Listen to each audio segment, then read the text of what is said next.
नमस्कार, सुप्रभात, good morning.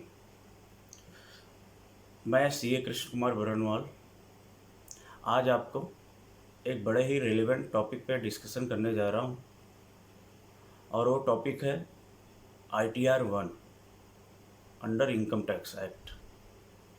जैसा कि हमारे को पता है कि इस समय रिटर्न फाइल करने का टाइम आ गया है फॉर असेसमेंट ईयर 2021-22। तो इसको देखते हुए ये टॉपिक बड़ा ही रेलेवेंट है कि भाई ITR 1 सहज फॉर्म किसके ऊपर अप्लीकेबल होता है, किसके ऊपर अप्लीकेबल नहीं होता है और इसमें क्या क्या इन्फॉर्मेशंस होते हैं और कैसे इसको भरा जाता है। साथ ही साथ मेरी ये गुजारिश है आपसे कि अगर आपको ये टॉपिक पसंद आए, ये वीडियो पसंद आए तो आप अपने फ्रेंड्स, अपने रिलेटिव्स को इसको शेयर करिए। और अगर आपको इस वीडियो से रिलेटेड कोई भी इश्यूज है,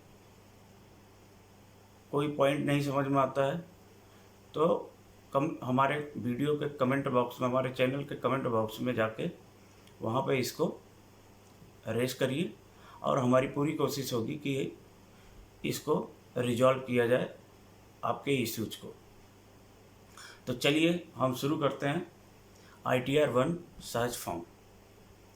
तो सबसे पहले हमारे को ये जानना ज़रूरी है कि ITR 1 किन लोगों के ऊपर अप्लीकेबल होता है या किसको भरना होता है। तो ITR 1 एन इंडिविजुअल जिसकी जो रेजिडेंट है बट नॉट ऑर्डिनरी रेजिडेंट और जिसका total income in the previous year does not exceed 50 lakh रुपये। ठीक है, तो एक पर्सन जो रेजिडेंट है और जिसका इनकम, टोटल इनकम 50 लाख रुपए से ऊपर नहीं होता है इन द प्रीवियस ईयर। ओके, और जो जिसका इनकम फ्रॉम सैलरी या पेंशन है और income from not more than 1 house property है या इनकम इंटरेस्ट का इनकम है या फैमिली पेंशन का इनकम है जो कि टैक्सेबल होता है, income from other source of income. ठीक है, तो उसके ऊपर या उसको ITR 1 फॉर्म फाइल करना चाहिए।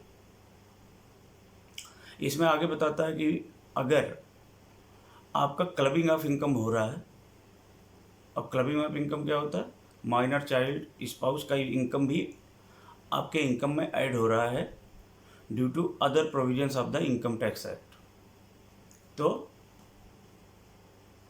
वो भी इसी पार्टिकुलर हेड में या इसी पार्टिकुलर इनकम में ही वो टैक्सेबल हो। मतलब कि जो स्पाउस या माइनर का इनकम है वो भी इसी नेचर ऑफ इनकम की तरह हो, जैसे फैमिली इंटरेस्ट इनकम हो गया, फैमिली पेंशन इनकम हो गया, इनकम फ्रॉम सैलरी हो गया आपका, और income from not more than 1 house property income. तो ये क्लबिंग अगर किसी का क्लब हो रहा है आपके इनकम के साथ तो उसका क्लबिंग इनकम भी इसी हेड में आना चाहिए। तो हमारे को अब आइडिया लग गया कि भाई ITR 1 जो कि बहुत ही इम्पोर्टेंट है कि इसमें कौन कौन कवर होता है। समटाइम्स क्या होता है कि हम ITR फाइल करने जाते हैं और हमारे को आइडिया ही नहीं होता कि हमारे को ITR कौन सा सेलेक्ट करना है, कौन सा ITR हमारा जाएगा। ठीक है, तो हमारे को आइडिया लग गया कि दोबारा मैं एक बार रिपीट कर देता हूँ। ए पर्सन जो कि रेजिडेंट है और जिसका total income in the previous year does not exceed 50 lakh rupee और जो इन 3 कैटेगरी में फॉल करता है। नंबर 1, उसका इनकम फ्रॉम सैलरी है, इनकम फ्रॉम हाउस प्रॉपर्टी है बट एक हाउस प्रॉपर्टी से ज़्यादा नहीं है, और तीसरा उसका फैमिली पेंशन का इनकम है या इंटरेस्ट का इनकम है, तो उसको ITR 1 फाइल करना होता है। ओके, अब मैं ये डिस्कस करने जा रहा हूँ कि भाई ऐसे कौन कौन लोग हैं जिसके ऊपर ये फॉर्म अप्लीकेबल नहीं होता है, इवन दो उनकी इनकम ऊपर के 3 कैटेगरी में आती है। तो पहला जो होता है कि एक डायरेक्टर है किसी कंपनी का, ठीक है, जिसके पास अनलिस्टेड कंपनी का शेयर है। ओके, तो एक डायरेक्टर जिसके पास अनलिस्टेड कंपनी का शेयर है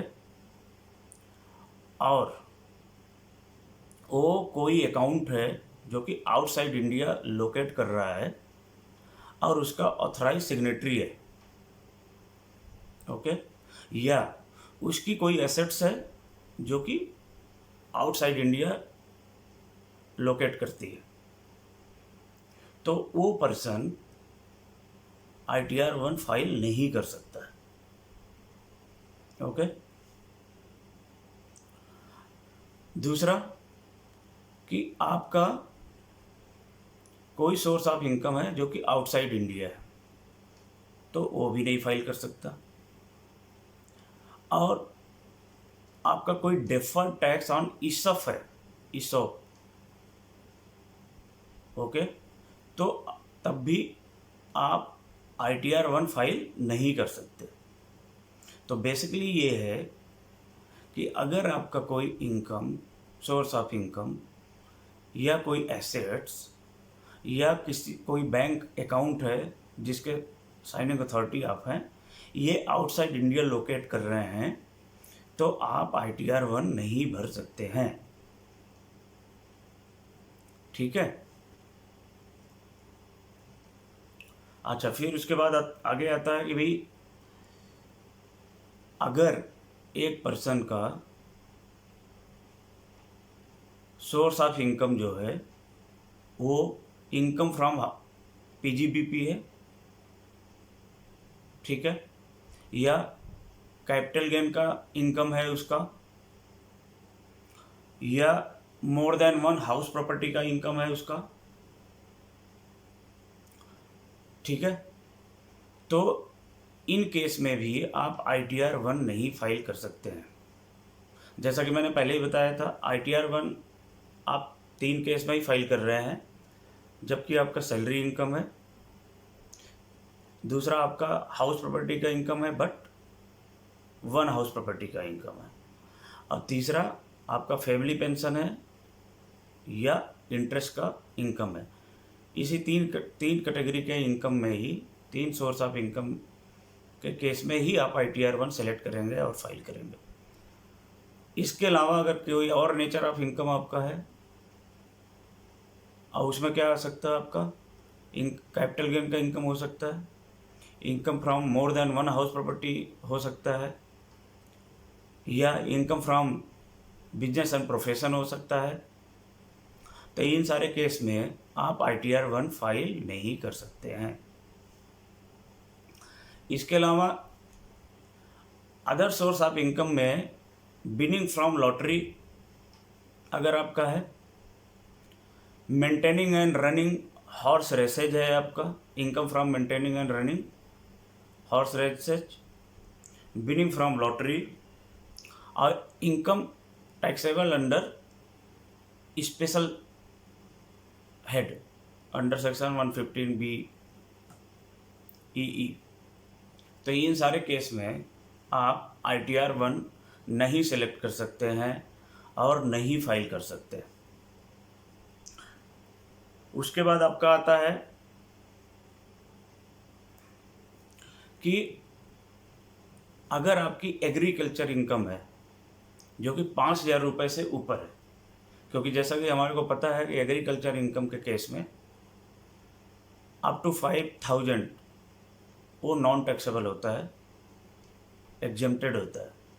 तो 5,000 रुपये से ऊपर अगर आपका एग्रीकल्चर इनकम हो रहा है तो भी आप इस फॉर्म को नहीं सेलेक्ट कर सकते हैं और ITR 1 नहीं फाइल हो सकता है।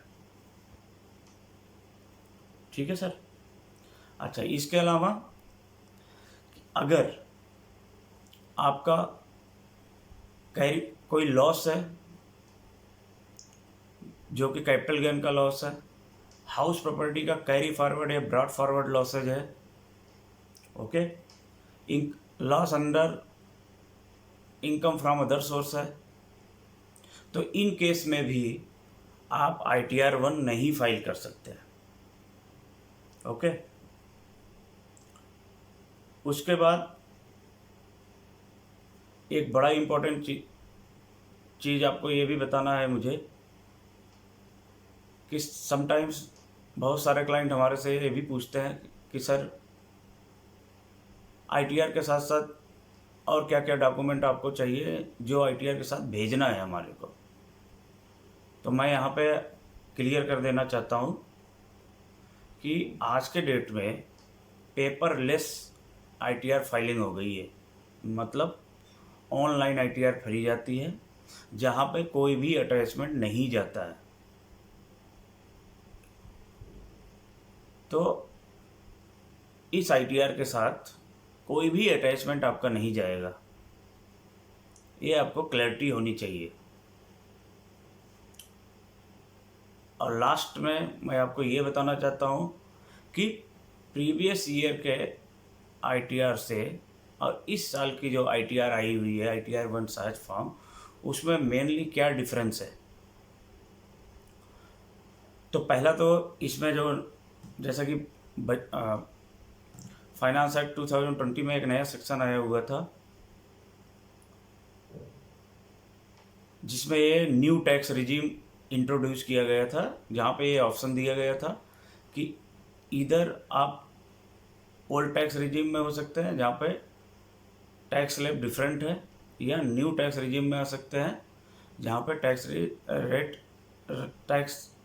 रेट का स्लैब्स जो रेट डिफरेंट है। तो ये नया आपको इंट्रोड्यूस किया गया, जो ऑप्शन दिया गया है कि ये तो आप ओल्ड टैक्स रिजीम में जा सकते हैं जहाँ पे अप टू 5 लाख रुपए तक पे कोई भी टैक्स नहीं लगता है, और 5 लाख से 10 लाख के बीच में आपको 20% और मोर देन 10 लाख पे 30% आपको टैक्स रेट लगता है। और न्यू टैक्स रिजीम में क्या है, आपको 2.5 लाख रुपए पे कोई टैक्स नहीं है, उसके बाद आपका टैक्स लगना शुरू होता है 2.5 लाख से 5 लाख, 5 लाख से 7.5 लाख, 7.5 लाख से 10 लाख एंड सो ऑन। ठीक है, 5%, 10%, 15%, 20%, 25%, तो इस तरह से चलता है। तो इस रिटर्न में आपको ये ऑप्शन दिया जाएगा, बट आपके नॉलेज के लिए बता दूं कि ये ऑप्शन आपको अगर फॉलो करना है तो आपको ये option before the due date of return filing under section 139 sub section 1 में जो ड्यू डेट दिया गया है उसके पहले ही ऑप्शन को आपको ऑप्ट करना पड़ेगा, उसके बाद इस ऑप्शन को आप नहीं ले सकते हैं। और इस बार का जो ड्यू डेट है as on date for individuals for this form वो है आपका 30 सितंबर। तो आपको ये ध्यान रखना कि अगर आपको न्यू टैक्स रिजीम में जाना है तो आपको 30 सितंबर के पहले ही अपनी ITR फाइल करनी पड़ेगी।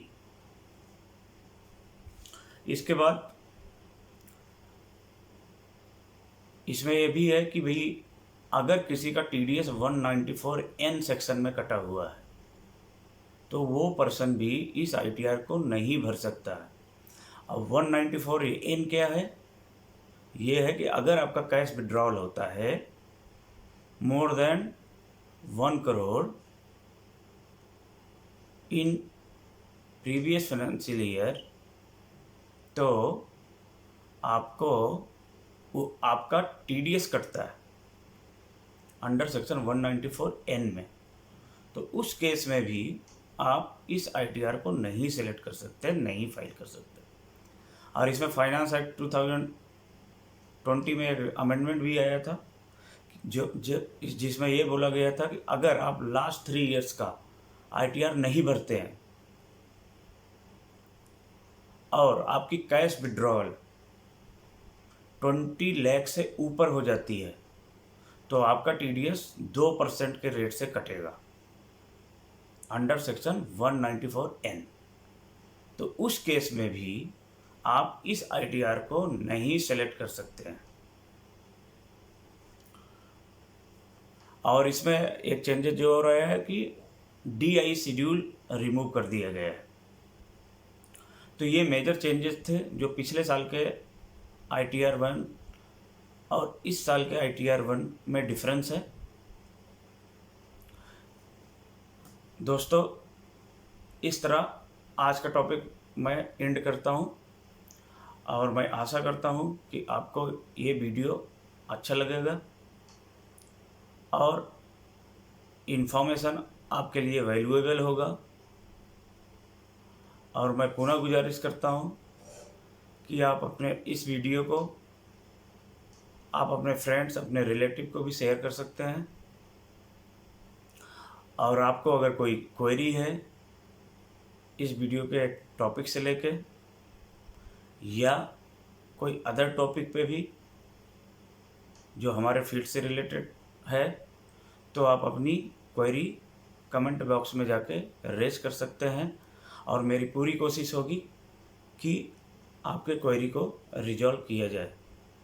धन्यवाद।